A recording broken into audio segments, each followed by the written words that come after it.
رسول اللہ صلی اللہ علیہ وسلم نے چند لوگوں کو کچھ عطیہ دیا اور سعد وہاں موجود تھے۔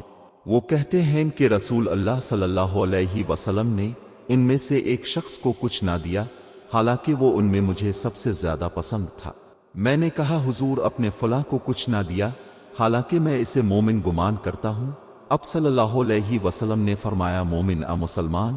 میں تھوڑی دیر چپ رہ کر پھر پہلی بات دہرانے لگا۔ حضور صلی اللہ علیہ وسلم نے بھی دوبارہ وہی جواب دیا۔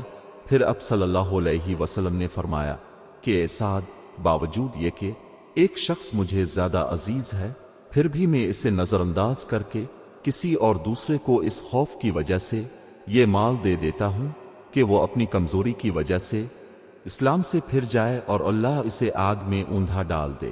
اس حدیث کو یونس، صالح، معمر اور زہری کے بھتیجے عبداللہ نے زہری سے روایت کیا۔